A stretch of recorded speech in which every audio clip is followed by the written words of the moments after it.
So we're talking about Mihawk and Emu again because, you know, we love Mihawk and Emu on this channel. And this time we're going to be talking about how they're possibly straight up related because our boy Luna PNR slash Dawn and Dusk made a video about this and we kind of want to react to this, go over it, see if it makes any sense. So first of all, the main thing, before going into any deep cut theories about this, is their eyes. They have the same eyes. Let's just get that out of there. What do you make of them having the same eyes? Is it a coincidence? Is it design similarity? Is there something there? It's funny, you know, go back 10 years ago. If I were to know just Emu and Mihawk had the same eyes, I'd be like, yeah, they're 100% related. But now we have like other characters with these eyes, right? We have like Caribou, we have Hakuba, and I think there's like one more. Maybe that's it. But yeah, I mean, either way, I do think that Mihawk, even if he's not related to Emu specifically, even though he's not like a Nerona clan member, I do like the theory that Mihawk is a celestial dragon to some extent. Maybe not a pure blood, he could even be like a half-blood, kind of like Bonnie, right? But I do love those theories because I think surely we're going to get some Mihawk backstory. And not just that, but surely somebody else is going to be a Mihawk victim before Zoro beats him, right? I think Mihawk is he's in a weird place. Like, yes, Zoro's gonna beat this guy, end the story, you know, he's gonna usurp the title. But until that happens, like, what is Mihawk doing? Who is he fighting? What role is he gonna have in this story? Because he hasn't really had one, right? He's just the guy chilling in his castle. So I do hope he gets fleshed out a little bit. And if he is related to Celestial Dragons, I think this is the best way to bring him in. Naturally, right? Final Saga, we tackle the Celestials, boom. We have the Mihawk backstory with all these guys here. The Mihawk backstory can go many ways. Obviously, we're going to be talking about how he could possibly be related to Emu in this video, but, you know, we've also talked about, and the community has, how he could be the son of Shaki, although I don't think that's possible given the timelines at this point, but I guess it's still a possibility. However, our boy, Dawn and Dusk, Luna PNR, has his own theory, and it's not as, like, exciting and like slam dunky the way that the other theories that we've talked about here. It's going to, you know, require some suspension of disbelief, but I do think that there's something there, and it's fun to just talk about. So I'll just get into it here. If you watched our previous video, we talked about how Emu is related to Doflamingo, and we're going to be going way more into it now. So, you know how Doflamingo had a brother, Corazon, and how they were very different. You know, one was good, one was evil, one became a pirate, one became a marine. Both started as celestial dragons. Same thing with Shanks, right? Very odd the way that that's paralleling. Shamrock, Shanks, celestial dragons. One became, you know, the Holy Knight. One became Yonko. I do think we're seeing that with other people too. It's very possible that could be happening with Blackbeard and Buggy. I won't go into that anymore. But so if Emu is supposed to be Daffy and vice versa, then it's very possible that Emu themselves had a brother or a sibling. Something I didn't even take into consideration, right? I just thought Emu's Emu. There's no Emu 2. There's no other Nerona. But now there possibly could be. And also, Enel didn't have any siblings that we know of. And Enel is supposed to be like another parallel to Emu, of course. However, that came around way before Doflamingo's backstory, so things probably changed in between that time. So, Dawn and Dusk thinks that it's a possibility that this other brother of Emu, which is like the Corazon to Daffy in this instance, one way or another became their own thing, the way that Corazon did, not affiliated with Emu or Daffy. And this was during or before the Void Century, I guess, or maybe even during it as well. And it essentially went the same way that Corazon's story did.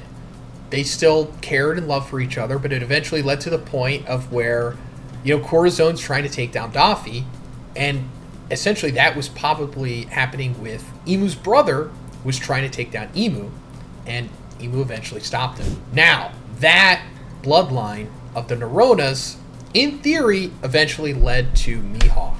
Again, the red eyes. We've talked about it. Other characters have those double-ringed eyes. Yes, that is true. However, no one besides Emu and Mihawk have the red double-ringed eyes. And consistent as well. They always have it. Sometimes characters can have the double-ringed eyes and then it goes away.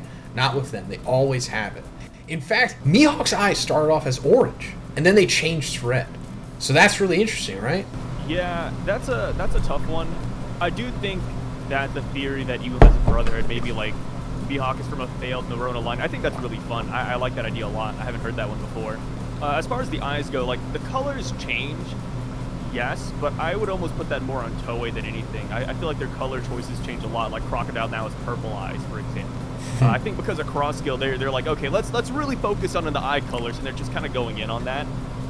One thing I will say though, this is usually my slam dunk for why I think Emu is a Celestial.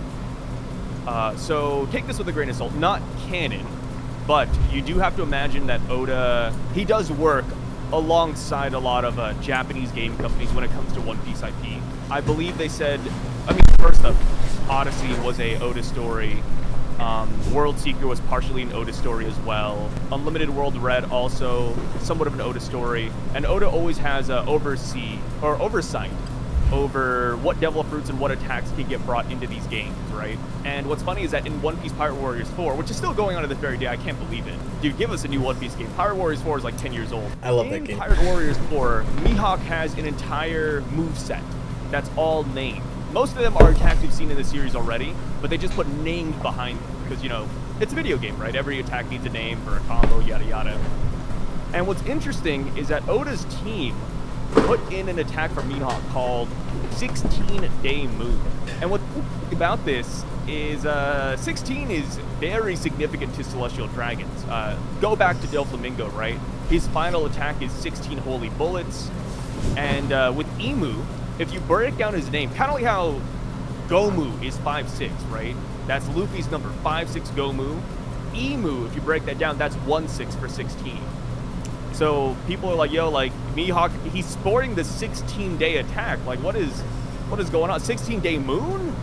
Like, that's very, like, Emu code. And not just that, of course, for Celestial Dragons, we have the whole thing where when we first saw them at Sabaody, we learned that if you cross them, they will shoot you 8 times in the back and 8 times in the front, as like a show of, you know, obviously that they're above you.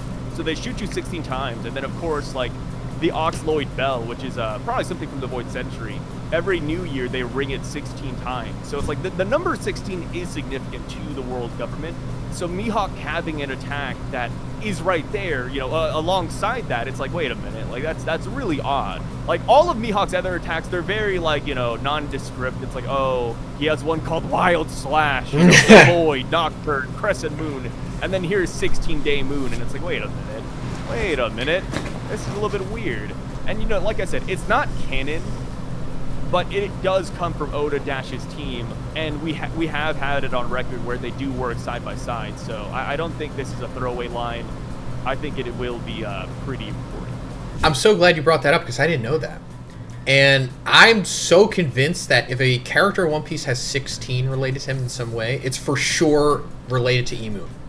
100%. I don't think there's any coincidence, and there's no in between. 16 is specifically that holy number. I think it literally is like a holy number or something. Like that's where he's got it from or something. So yeah, 16 holy bullets. That is Daffy's iconic move that he does to Luffy at the end of their fight.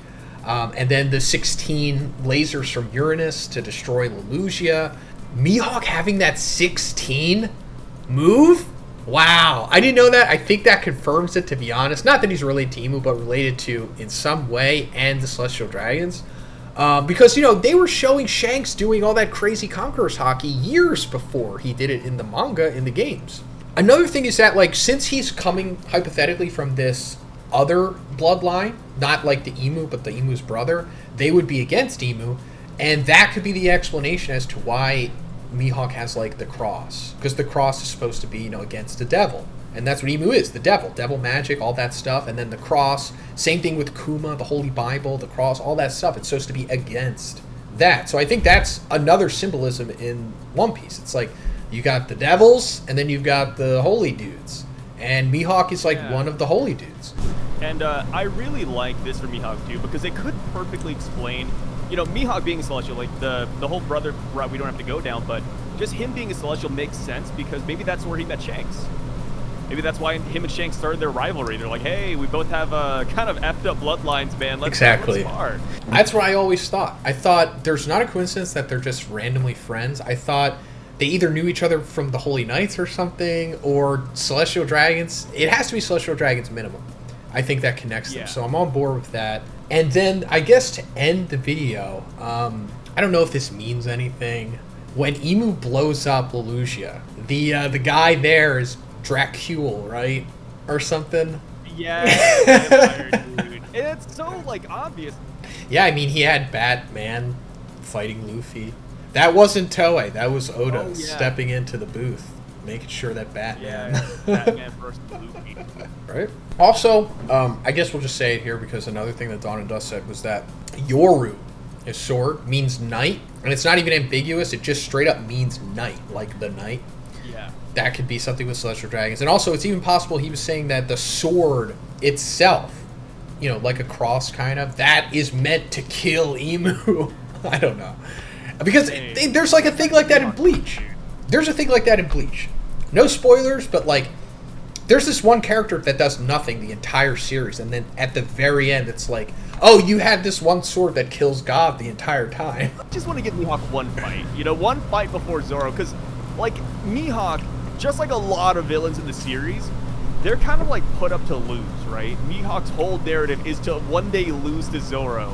So until then, I kind of hope he does just get like one decent fight in. He has to.